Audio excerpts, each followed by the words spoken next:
Olá, meus queridos, tudo bem? Cá estamos novamente reunidos, Sessão por aqui, e hoje eu quero trabalhar com você um assunto muito cobrado nas provas em geral de evolução, que é a genética de populações, o teorema de Hart-Weinberg. P ao quadrado mais 2pq mais q ao quadrado. É fundamental que você saiba essa parte do conteúdo, porque pode aparecer ou na múltipla escolha ou na discursiva. Yes! Já apareceu no Enem, inclusive perguntando de sangue e tal. Vamos lá para a nossa tela. O teorema de Hart-Weinberg, a genética de populações, ela começa com o estudo matemático do negócio. Ou seja, eu não estou preocupado aqui ainda, daqui a pouco eu vou ficar. Eu não estou preocupado ainda em explicar para você em que condições o teorema é aplicado, por que a gente usa, qual é o contexto. Eu quero só que você aprenda a fazer a conta, porque a conta é o que mais cai no frigir dos ovos, como diria minha mãe. E aí, as contas, elas normalmente caem sobre questões de primeira lei de Mendel. Tá? Primeira lei de Mendel é a lei do monohibridismo, é a lei do azão-azinho. Deixa eu botar aqui. Primeira lei de Mendel, que é a lei do azão-azinho. E aí eu quero te mostrar como é que funcionam as contas e como é que eles pensaram nessa genética populacional. A gente não está fazendo conta dentro da família. Eu não quero saber qual é a probabilidade de um pai que é assim e uma mãe que é assado ter um filho de tal jeito. Eu quero saber qual é a probabilidade na população de nascer uma pessoa com aquela característica. Aí é diferente. Inclusive, a gente não tem uma precisão tão grande, né? Normalmente, porque afinal de contas a gente está trabalhando em termos de população. O que eles fizeram? Eles chamaram a frequência do alelo dominante de P. Uma variável qualquer, poderia ser A, B, eles chamaram de P. A frequência do alelo recessivo, do alelo azinho, eles denominaram como Q. Tranquilex até agora? E aí eles chegaram na primeira conclusão, que é: se nós somarmos a frequência do alelo dominante mais a frequência do alelo recessivo, levando em conta que só existem esses dois alelos naquela população, então isso quer dizer que a nossa frequência é 100%. Tá? O que mais que eles pensaram nesse contexto? Se nós temos a possibilidade de calcular a frequência do alelo azão, por que nós não poderíamos calcular a frequência dos indivíduos azão-azão? Porque o que é o indivíduo azão-azão? Não é o encontro de dois gametas que têm o gen azão? E qual é a chance de existir um gameta que tem o gen azão? Não é a frequência do próprio gen?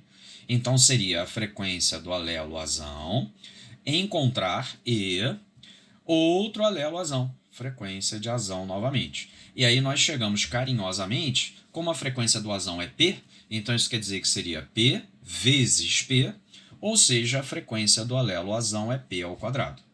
Isso quer dizer, do alelo azão não, perdão, do indivíduo azão-azão. Agora, qual é a frequência dos heterozigotos nessa população? Os heterozigotos, segundo Mendel, eles aparecem 2 vezes mais que os homozigotos. Lembra disso? Frequência genotípica da primeira lei, 1 para 2 para 1. Então, toda vez que aparecer um heterozigoto para a gente vai multiplicar por 2. Então, seria 2 vezes a frequência do azão, que é P, vezes a frequência do azinho, que é Q. Então, nós ficaríamos com 2 vezes P vezes Q, que é carinhosamente o nosso 2pq. Tranquilex, Edilex? E a frequência do azinho, aí eu acho que você já entendeu, né, o espírito da coisa, seria Q vezes Q, que é o nosso Q ao quadrado. Aí, óbvio, o lulantamento, como diria minha mãe, os dois chegaram à seguinte conclusão: a frequência dos indivíduos dominantes mais a frequência dos indivíduos heterozigotos mais a frequência dos indivíduos recessivos também tem que ser igual a 1. Meio, como diria minha mãe mesmo, óbvio, ululante. Aí como é que são as questões, tio? Ou seja, como é que o cara pergunta esse assunto? Ele fala lá no texto, vai te dar um dado no texto, e ele vai dizer, por exemplo, que a frequência dos indivíduos dominantes, cara, a regra ele dá a frequência do recessivo, mas eu vou te botar a frequência do dominante para você entender que dá para fazer com qualquer frequência. De vez em quando ele dá essas cagadas aqui. Ele bota, acaba riscando, eu não sei por que ele entra nesse modo kamikaze deixa eu tentar apagar aqui de novo. Ele entra no modo kamikazezinho e ele não deixa eu escrever as letras em separado. Acho que é a distância que eu boto a caneta da bagaça. Então, 64%. E ele quer saber qual é a frequência dos indivíduos heterozigotos nessa população. Ui, tá? Aí o que a gente faz? Carinhosamente, P ao quadrado, que é a frequência de dominantes, é igual a 64%. É o famoso 0,64. Você lembra disso da matemática. E se é P ao quadrado, então P é a raiz quadrada de 0,64. Raiz quadrada de 0,64 é 0,8, tá? Ou seja, eu só fiz a raiz quadrada de 0,64. 0,8 vezes 0,8 dá 0,64. Se nós sabemos que a frequência do dominante é 0,8, a frequência do recessivo é 1 menos isso. Né? A gente lembra ali da fórmula P mais Q igual a 1. 1 menos 0,8 nos dá uma frequência do gene recessivo de 0,2. Cara, agora é mera aplicação de fórmula, porque a frequência de indivíduos azão azinho é igual a 2pq. Só que eu tenho o P e eu tenho o Q. Isso quer dizer que a frequência de azão azinho é 2 vezes 0,8 vezes 0,2, que é igual 0,8 vezes 0,2 dá 0,16 vezes 2, 0,32. Então, a frequência de heterozigotos nessa população é de 0,32, que é o famoso 32%. Aí vai estar lá na letra C, se ele pedir uma múltipla escolha do Enem, vai estar lá na letra C, 32%. Tudo bem? Molinho, molinho.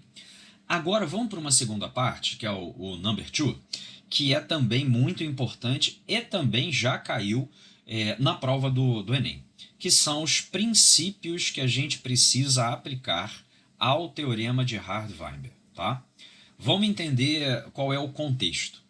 Você foi contratado para fazer uma pesquisa num determinado local de um rio, tá? Porque há uma preocupação de um condomínio que foi construído ali perto daquele rio. E você quer saber, o prefeito quer saber, o órgão público quer saber, ou até o próprio condomínio tem essa preocupação de se eles estão ou não provocando poluição nesse rio. Eles chamam você e você diz que vai utilizar como método o teorema de Hard-Weinberg. Não é o método mais eficiente, talvez, demore muito, mas digamos que ele tenha colocado esse contexto. Isso quer dizer que nós, carinhosamente, em 2026, como biólogos, nós fomos lá nesse lugar e nós escolhemos, porque nós somos especialistas no assunto, nós escolhemos uma população de peixes, ou de crustáceos, ou uma população qualquer de animais que existam naquele rio, e que a gente vai usar como base para fazer cálculos e utilizar o teorema de Hard-Weinberg.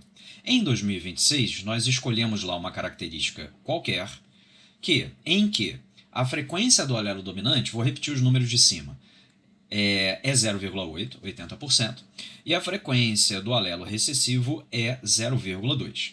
Como biólogo, você vai escolher uma população fácil de você conseguir mapear, uma característica fácil de ser enxergada nesses indivíduos, seja todo o protocolo bonitão.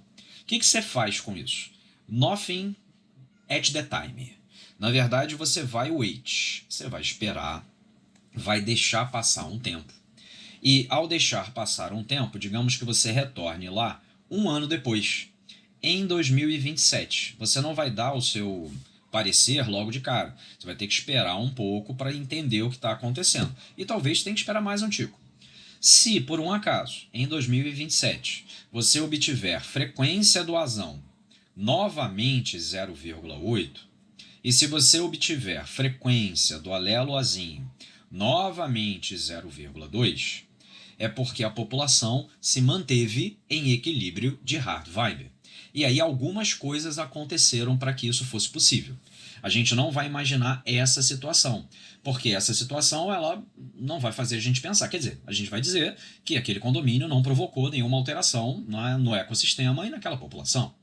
Mas digamos que você retorne em 2027, ou pode ser 2028, algum tempo depois, e ache as seguintes frequências. Frequência do alelo azão, que era 0,8, passou a ser 0,6. E a frequência do alelo azinho passou a ser 0,4. Isso vai criar um alerta para você. Por quê? O que aconteceu? E aí, para que uma população saia do equilíbrio de Hart-Weinberg, existem algumas condições para o equilíbrio e condições para se sair do equilíbrio. Então a gente pode perguntar assim, ó, a gente pode se perguntar da seguinte maneira: por que o equilíbrio não foi mantido? Ó, por que o equilíbrio de Hart-Weinberg não foi mantido? Aí vamos lá. Quais são as condições para que a população se mantenha em equilíbrio e quais são as condições necessárias para que a população deixe o equilíbrio? Não foi mantido. Aí vamos lá devagar com a dor que o santo é de barro. Primeira possibilidade. Perdão. Que é justamente foi a pergunta da prova do Enem. A primeira condição para que o equilíbrio seja mantido é que a população seja muito grande. Biólogo gosta de exagerar, né? Então ele não coloca que a população tem que ser infinita. Infinita enquanto dure. E aí foi justamente essa a pergunta da prova do Enem. Qual era a condição para a manutenção do equilíbrio? A resposta era a população infinita. Então, primeira coisa que a gente precisa é uma população muito grande. Eu vou chamar essa população de população infinita. Por que isso? Porque quando as populações são muito pequenas, o acaso, seja a sorte ou o azar, acabam sendo muito mais intensos. Imagina você jogando um dado, 3 vezes para cima, e você tem que obter o resultado de 3 números 4. Então, vou melhorar ainda. Você jogou uma moeda para cima, tem cara e coroa, e você tem que, em 3 lançamentos, obter apenas caras. Ou seja, a probabilidade disso acontecer é 1 meio vezes 1 meio vezes 1 meio. Isso quer dizer que você já tem 1/8 de você conseguir essa trinca dinâmica.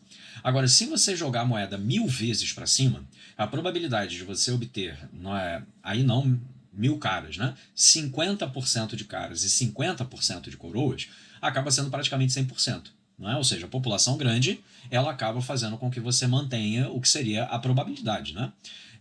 No exemplo que eu joguei a moeda para cima, lança 4 vezes. Qual é a chance de você obter 50% de cada? Acaba sendo menor do que se você jogar 1000 vezes, porque o acaso pode acionar esse pequeno espaço amostral. Segunda possibilidade. Além da população ser infinita, não pode ocorrer. Então, o que não pode acontecer? Não pode ocorrer mutações, ou não podem ocorrer mutações. Deixa eu botar não podem para ficar mais bonito, porque eu tenho toque. Aqui, ó, não podem ocorrer. Aí, primeira cosita, mutações. Então, primeira coisa, porque a mutação ou as mutações alteram a frequência dos genes. Então, não pode ter mutações. O que a gente pode parar para pensar, se o equilíbrio não foi mantido nesse nosso caso específico do rio, no condomínio, é se no intervalo de 1 ano nós teríamos mutações suficientes para alterar a frequência de 0,8 do dominante para 0,6 e do recessivo de 0,2 para 0,4. Acredito que essa não seja uma resposta plausível, porque as mutações alteram frequências ao longo de milhares de anos. Então a gente já pode até descartar. Pode ter sido, mas não acho provável não. Outra coisa que não pode acontecer: migrações. Se alguém chegar ou alguém sair.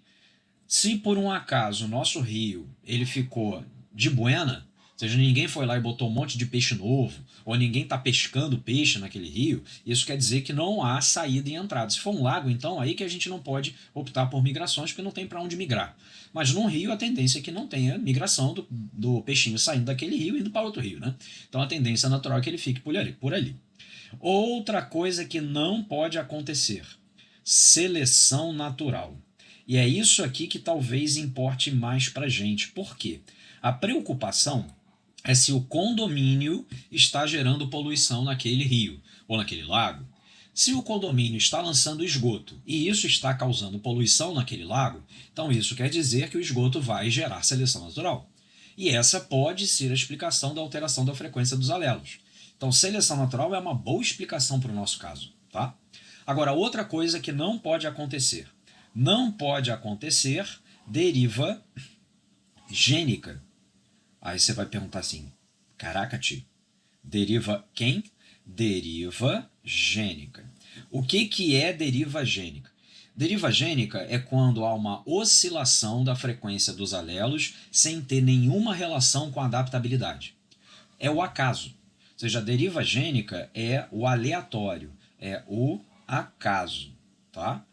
E aí existem muitos exemplos de deriva gênica. Eu vou gravar um outro vídeo para você falando só sobre deriva gênica, porque a gente precisa trabalhar com cuidado essas variações. Eu vou te dar um exemplo, mas se até você... eu estou fazendo prova de deriva gênica agora, professor. Pelo amor de Deus, estou dando isso agora. Grava aí um vídeo falando desse troço. Então eu vou te dar um exemplo para você entender.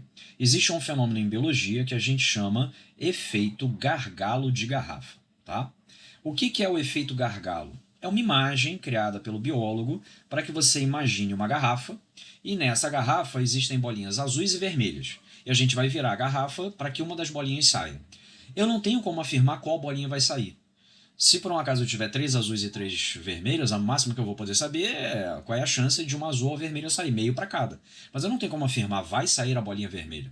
E o efeito gargalo de garrafa na biologia, ele pode ser traduzido por um desastre natural. Como assim? Se por um acaso tiver um furacão, se por um acaso tiver um terremoto, se por um acaso tiver um tsunami. Por quê? Cara, ninguém é apto para nadar contra um tsunami. Tsunami. Ninguém é apto para fugir de um terremoto. Quem é que vai sobreviver caso aconteça um tsunami? É o cara que literalmente deu a cagada de estar no lugar certo na hora certa. É o cara que está na montanha quando a água está entrando com tsunami. E esses caras que estão nessa montanha não obrigatoriamente são os mais aptos. Eles aleatoriamente de repente subiram para lá.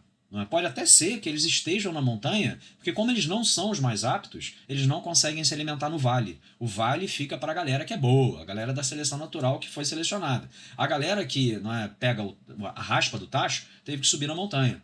E esses caras vão ser aleatoriamente selecionados. Isso é deriva gênica. A deriva gênica ela atinge muito pequenas populações, por isso é que a população tem que ser infinita. Entendeu esses conceitos? Então, como é que seria uma questão sobre isso numa prova do Enem? Ele pediria para você, falando sobre uma população que manteve o equilíbrio de Hard-Weinberg, ele pode pedir para você dizer o que não ocorreu com essa população, ou o que ocorreu com essa população. Então, se ela manteve o equilíbrio, então isso quer dizer que a população era infinita, não houve mutações, migrações, seleção natural e deriva gênica. Se a população mudou a sua frequência, se houve, se a população saiu do equilíbrio, então ou uma mutação aconteceu, ou alguém migrou, ou uma deriva gênica acabou agindo sobre aquela população. Entendeu? Tudo bem com essa parte do conteúdo? Gostou desse troço? Então, se tu gostou mesmo, dá aquela curtida no nosso vídeo. Agora tem um tal do hypar o vídeo, dá aquela hypada no vídeo. Manda para o seu amigo que está estudando esse negócio agora, está estudando genética de populações e precisa disso para o segundo ano, para o vestibular, ou seja, para estudar porque gosta muito de biologia. Isso acontece muito. E a gente se vê no próximo vídeo, tá? Se inscreve no canal e a gente se vê na próxima. Beijos do Sissão. Fui!